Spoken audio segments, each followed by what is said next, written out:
welcome to this weekly update. I'm Julia Lee, an equity strategist with Bell Direct, and we are in the midst of confession season this week, hearing from both Amcor as well as Surfstitch, which have come out with profit downgrades.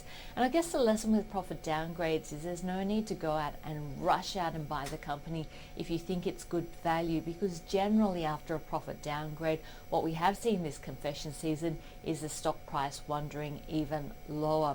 So having a look at some of these downgrades, for example, one of the first to downgrade this confession season was SAI Global on the 20th of May. On the 20th of May, we saw the stock price down 6%, and the stock price up till before the downgrade is down 14%. So the stock price has wandered lower. Same with Flight Centre, down 9% on the day of the downgrade and down 13% since pre-downgrade. 3PL, which was down a massive 34% on the day of its downgrade, is down 39% now since pre-downgrade. So the key lesson here is generally the stocks that come out during confession season with a downgrade do tend lower in the coming weeks. So no real rush to buy in. In fact, if you have a look at the stocks on this list, excluding Amcor and Surfstitch, which only came out yesterday with its downgrade, all the stocks have gone even lower since that they have downgraded.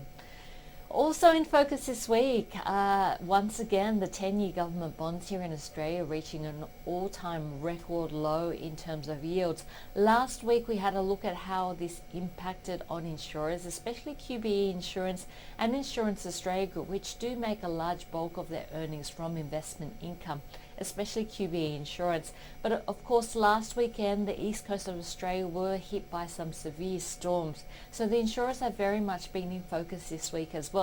Looking at Insurance Australia Group, which has been one of the worst hit by the storms, it's interesting looking at the broker ratings across this company. Deutsche Bank having a buy on the stock with a $5.55 target, which of course is below where the share price is at the moment. Canaccord has a hold with a $5.80 rating, which is where the stock is at the moment, and Morningstar has a buy rating with a $6 rating on the stock. So it looks like despite the record low in terms of yields of government bonds here in Australia, as well as those East Coast storms, brokers mildly bullish in terms of some of the insurers, especially Insurance Australia Group. Credit Suisse strategists have been concentrating on the Australian market and where it sees the market by year end or over the next 12 months.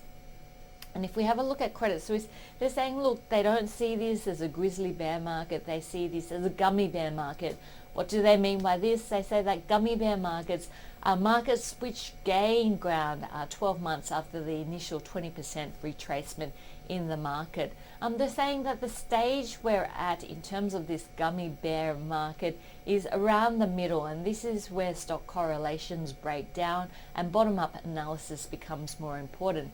So having a look at this graph showing where they think we are in this gummy bear rally, and you can see we're slowly approaching that halfway mark.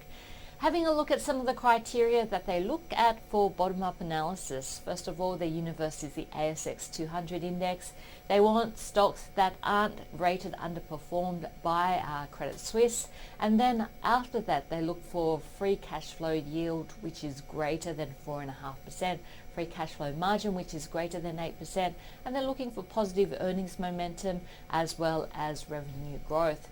So what companies match their criteria? Well, there's a huge list of companies. This one's probably a little bit difficult to see, so let me read out the companies on this list.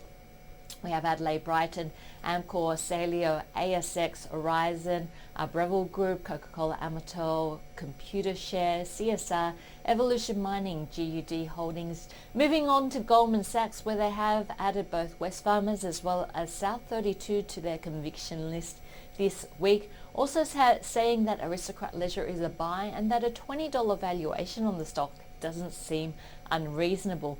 On the flip side though, a sell on UGL, very much in focus, are some of the potential write-downs and delays to their projects.